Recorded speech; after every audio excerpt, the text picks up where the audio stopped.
So let's continue. This second part today is not segmentation so much itself, how to do it, but more how to verify how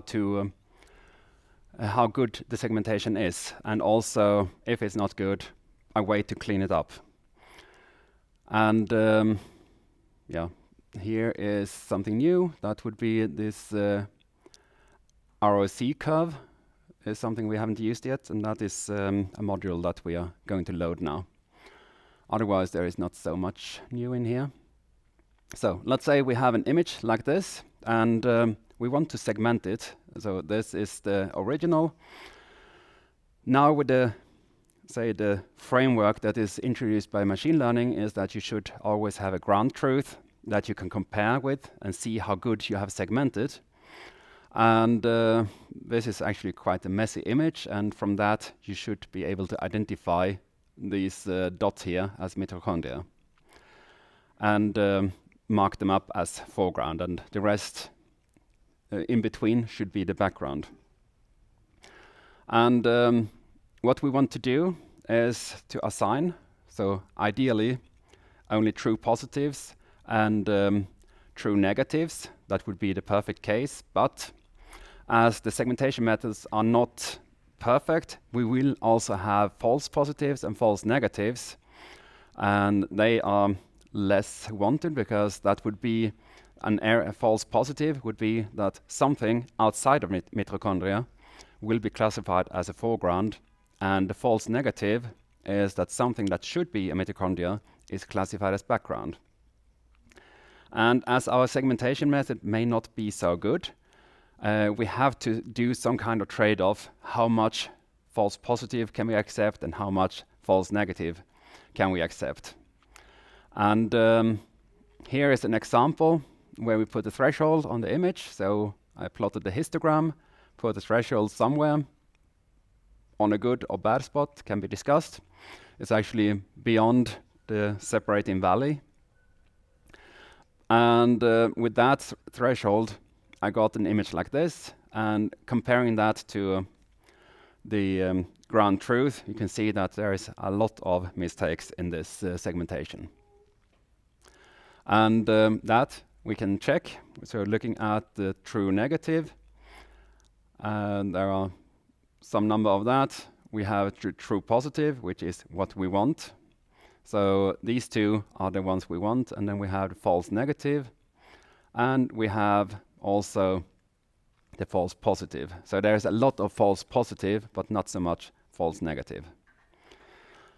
And looking back at the histogram, that's pretty clear that we get that because we have this skewed histogram, and there is also a lot of information that shouldn't be in our image. And actually the problem here is actually that everything has more or less the same grade level in the foreground.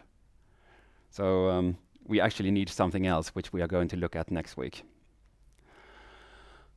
But the simple threshold can do something, at least. And then we can look at the confusion matrix, which tells us that we get 60% to the true negative, we get 7% in the true positive, and then we get actually 30% out in the false positive. And a different way, so the confusion matrix give you a quick overview. Another way is to make this heat map, and these two functions or these two plots are actually implemented as this show heat map, so you don't have to re-implement it if you need it. Quite convenient little tool. And then you can see here actually the colors, they are representing the different degrees of success in the segmentation. So you can also quickly here see that there is a lot of red, which shouldn't be. And yeah, so that tells us in principle that we should go back to the design board and come up with something new. Two metrics that we are using are recall and precision. So the recall is in principle the number of true positives divided by the number of positives in the ground truth. So that's one thing, or the other one is precision. So here we have again the true positives, but now we divide it by all the positives that were segmented. And that can give you also some idea about how good your data is. So in this case, I calculated this from the confusion matrix and got a recall of 0.82 and a precision of 0.18, which is not very good because we had really many of the false positives in our segmentation. And that's why we have a very low value here. So we want to bring that one up. Of course, this one is pretty good because with this threshold, we actually essentially find the mitochondria. So that one is good for that. Another way of looking into this, so these are just two scalars. Another way is looking into the ROC curve, or receiver operating characteristics. That is something that was used in detection theory and was developed already in World War II when they wanted to detect the different blips on the radar screen and say how good they could do the detection. And that one can actually give us more information about how the segmentation works. So let's compute some hit and miss statistics. So here we get some different thresholds, and those are not so easily interpreted as a table. So let's plot it as a curve. And for a single threshold, we get only 1 point in this ROC curve. Ideally, we want the true positive rate or the recall to be 1 and the false positive rate to be 0. So the ideal of an ROC curve is essentially just that you have a constant level here. But we will be somewhere else in between. And looking at this mitochondria segmentation, we can see that by playing with different thresholds, you can get this curve, and you can then you have to select and make actually a choice at what level you want to work with this segmentation. So what is the true positive rate you aim for, and what is the false positive you can accept? And then you have to choose some point here, and that is where you're going to work. And ideally, this curve should tend towards the cross up in the corner here. So the more you can span it towards this, the better you have it. This ROC curve, if you just have a gray level image, you need to normalize it before, so it should be normalized between 0 and 1. And then it automatically tries all the thresholds throughout and plots them. And what it needs as input is the ground truth and the gray level image. Yes? Is there a specific point on this curve that can be safely recommended, like where, I don't know, where the end of this application? That is application dependent. The cost of one case and versus the cost of the other case. That you have to decide from case to case what is good. So maybe it's doesn't cost so much to do a positive and false positive, then you can allow more of those, and that is really the cost of the misclassification. And then you come into the Bayesian statistics in the decision theory. So that's where you have to find the best place. So yeah, that's up to application. What we can do is now to start playing with different filters, and worked with different filters last week, and now I have 3 different filters and the unfiltered one. So we have the Gaussian filter with a sigma 2. We have difference of Gaussian, so we take the original minus the Gaussian. That is a high-pass filter, which we see here. And then there is the medium filter as well. And then what the images look like are like this. And actually, no, I think I can take it on the next slide. And these are the ROC curves you get from the different cases.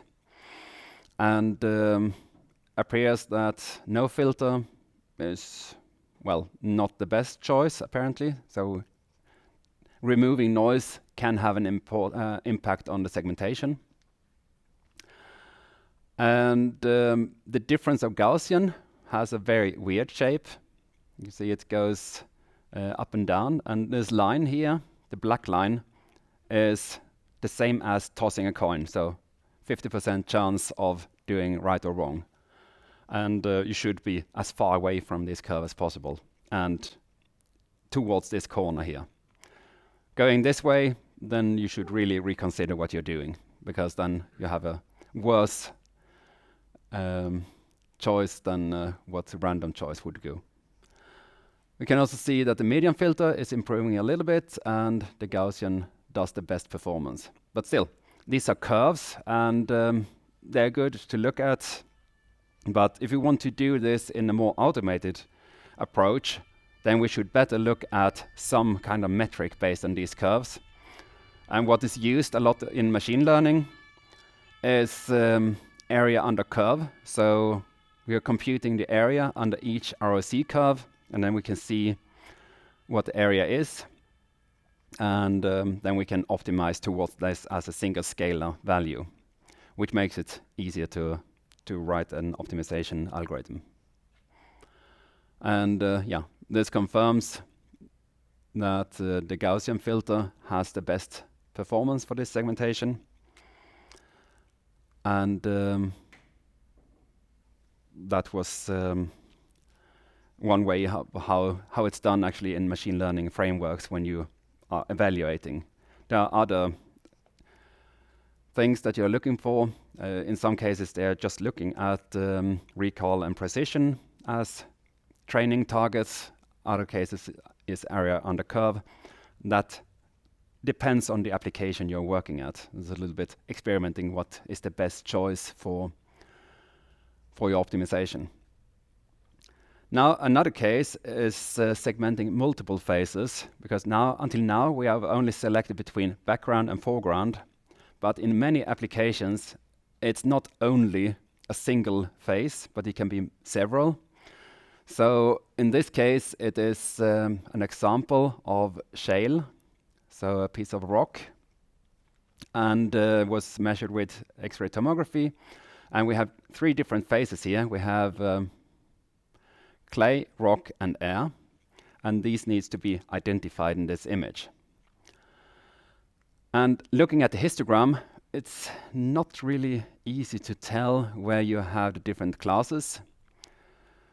So we need to do something smart here. And if we try to put some thresholds on it, these are the experimental values that were used in the publication. Then we have the void is between 0 and 0.3. So everything in this corner here should be considered being void. Then we have clay in a separate interval between 0.3 and 0.5. So the main peak is apparently clay in this shale. And then we have more solid rock is 0.5 and upwards. And that's also not very much. So with this interpretation, we can say that the bright dots, they are the rock. And then apparently there should be some very dark ones, but today's light doesn't allow us to see it. So maybe you have to see it on your own screen. And now, if we try to do this segmentation, we get the voids, we get some clay, and we get some rock. So this is the result of this segmentation. Now is the problem comes how, no, I didn't have that in here. Okay. There was something I should have. Just a moment. Okay, I think it comes later, but otherwise I need to dig it out. So, how to implement the thresholding? So in typically you have two parts. One is finding the threshold, which is mostly a tricky thing, and the other one is applying the threshold. And applying it in different languages is, for example, if you're working with Python using NumPy or MATLAB, then it's very easy because then you can just say that the image greater than the threshold is the threshold of the image. So that's a one-liner, so it's pretty easy. If you have multiple thresholds, you may have to add some combinations. Another way which you can do in Python may look a little bit more standard, but that would be if you don't use NumPy, then you need to do some kind of mapping function where you call a so-called lambda. That is a function without a function name, and that is applying this thresholding on the gray image. So it's much easier if you use NumPy, and I believe most people do it today, but that would be the old-fashioned way of doing it in Python. Then if you would do it in more traditional languages like Java and C++, then you have to implement a lot of loops. Typically, you need to do 3 for loops if you have x, y, and z coordinates. And then you need to compute the positions and test every pixel one by one. C++ goes the same way, but there is an alternative solution actually for both Java and C++, is that if the data volume is stored as a single long vector, then you only need one single loop. You don't need to calculate the x, y, and z coordinates, so then you can reduce the code complexity a bit. But for now, in our exercises, we are working with this approach, or maybe this approach. Oops, wrong way.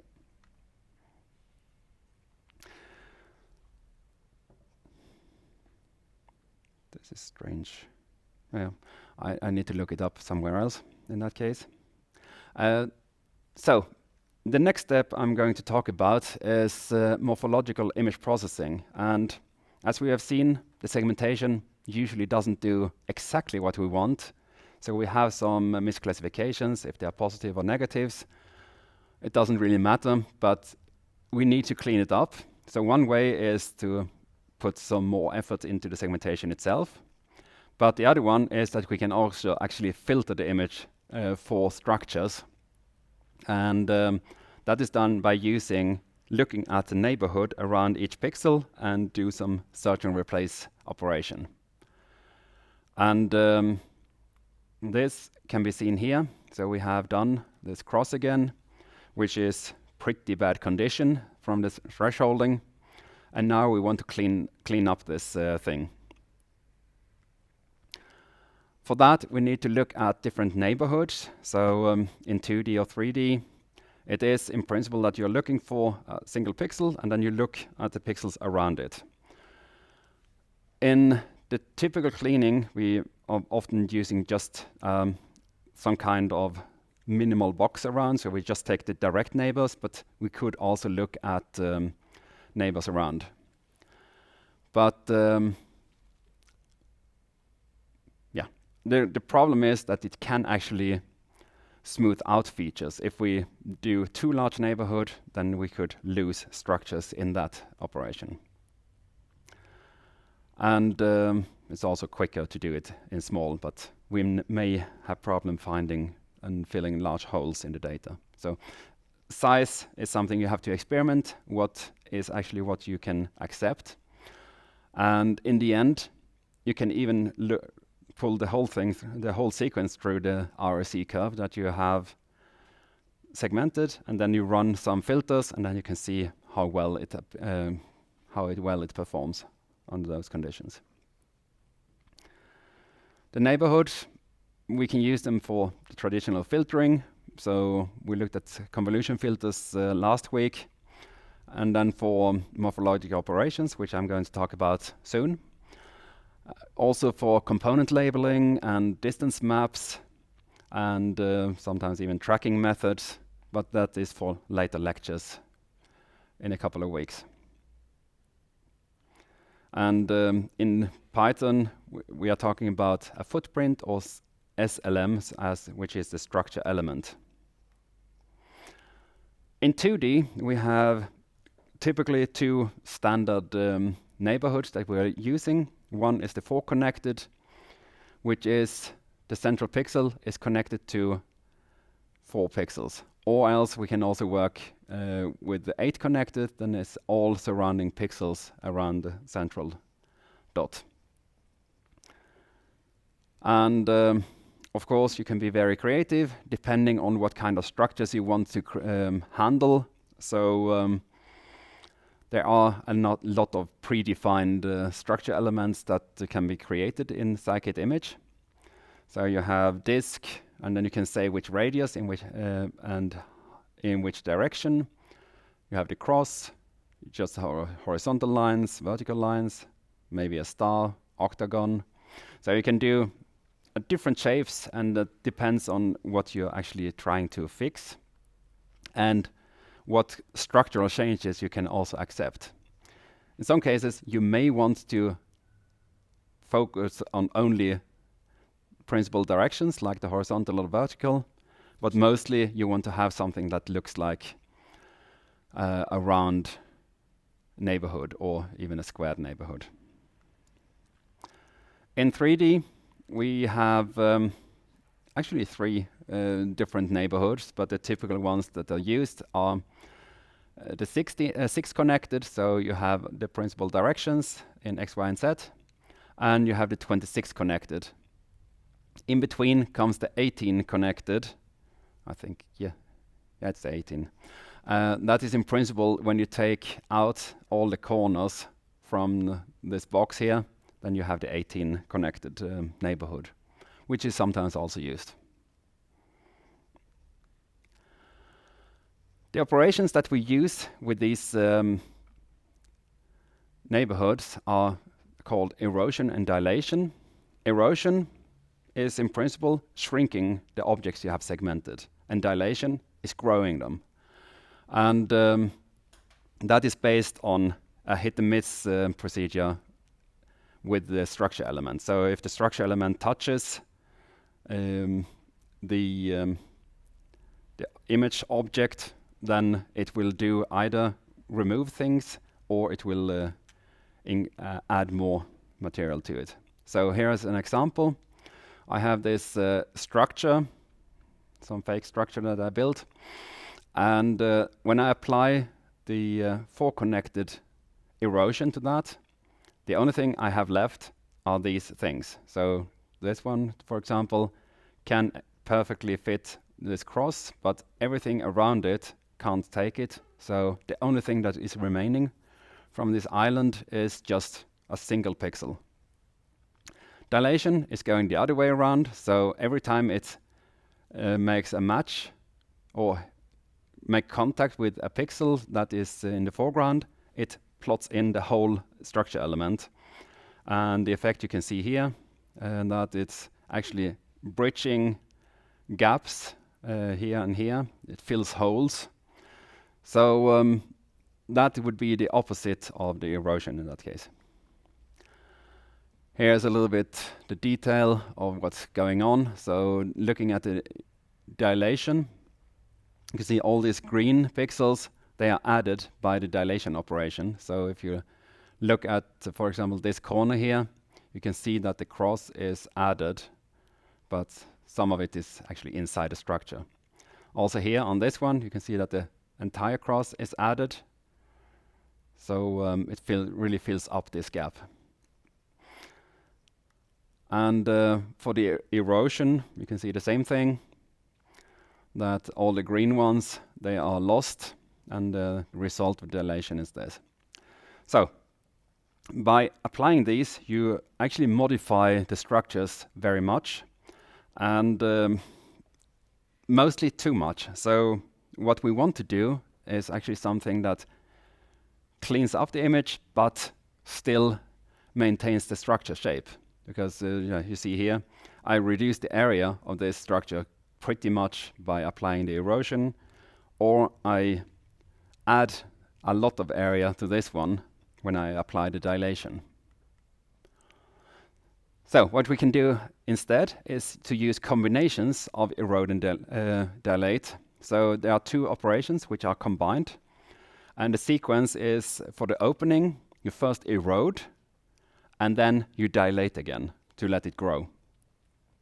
And then there's the closing, and then you first dilate, and then you erode.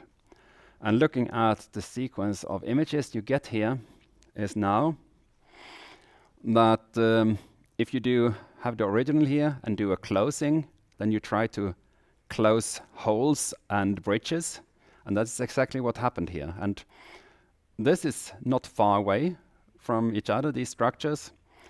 The opening for this structure ended up in a space invader, but so it reduced quite a lot still, because it's a very thin structure, but it does some kind of cleanup here.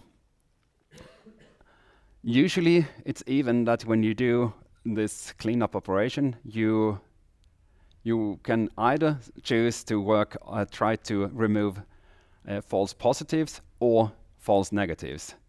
And therefore, it's usually needed to do a sequence of opening and closing. And sometimes people even use different sizes of the structure elements depending on the sizes of the misclassifications in the image. So here is a close-up on the closing. So what it's doing first is to do the dilation, which is the blue. So it's making it very big, and then it erodes back, and what remains after erosion are these green pixels, and then we get this closed result. And for the opening, we'd first do an erosion, which leaves us with very little. You remember, maybe we only had this little arc here and a single pixel. And then the dilation then reproduces across here and, well, the space invader up here. So there is a problem when you do this segmentation, and that is partial volume effect. And that's something that happens because we have usually not perfect transition between one level and the other, but we have more a smooth transition. And that can cause misclassifications because you never know exactly where you are. And that comes from the discretization of pixels, of the image into pixels and voxels. So we can see here that depending on the resolution, how you represent a sphere or a disk, if you just have a 10 pixel shaped object, or then you have a disk, looks like this. So it's not really looking like a disk, it's more like a tapered box. Then if you increase it to 20 pixels, it starts looking more round, and increases it even more to 50, then you can buy it as a circle. And if you increase it even more, you can see that the staircase shapes along the edges are reducing, and for a really large disk, you cannot barely see the pixels anymore. And you can see here that the volume fraction goes from, in this case, 32% up to 44%, depending on how we discretize this disk. And that's something to be aware of when you are looking at small items in your images. The smaller they are, the larger is the uncertainty in how well the shape is represented. And that can also go on to the sphere. And here we have the three-dimensional cross for the very small radius. And when you increase, I think this was radius 10, then it starts looking like a sphere. And then I did that for quite many different sizes and to see what is the volume error compared to the geometric shape of a sphere. And you can see that around 10 we are about 1% error, and then we need to go to really large volumes in order to get some smaller error. So it's really important to be aware that you cannot, with few pixels, you cannot represent arbitrary shapes. So it's always reduced to some kind of simplified shape. Same thing goes when you are having large images and reduce them. Then you can also do some kind of rescaling. And the effect that you can see is, for one, that you get these gray corners somewhere. And that is because there is an interpolation when it does the downsampling. And these gray points, they appear here as well and here. And that increases also the uncertainty in how you represent your object. And I have the multi thing in the next lecture. That was the thing. Okay, I see. Yeah, but that's an early start today. Stop today in that case. Yes. So that was all for today.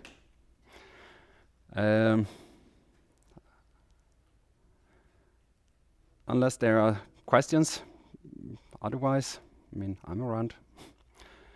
I had some questions about the project, and I have some suggestions, not very many right now, but I found a couple of pretty good databases for open data sets which are prepared for machine learning. So you actually have the real data and also the ground truth that you can work with.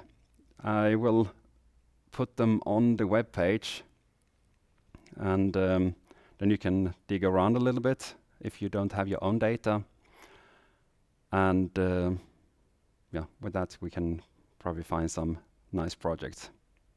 I just found these databases this week, so I haven't had the time to look into what they actually have. But the largest data sets on IEEE could apparently be up to 2 terabytes, which is a bit too much for most.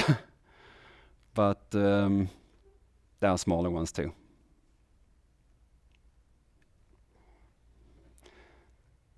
So that was it for today.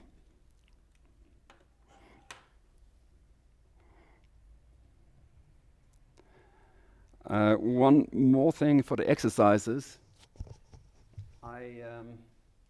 The exercise image that was uploaded from the beginning is actually pretty hard to interpret.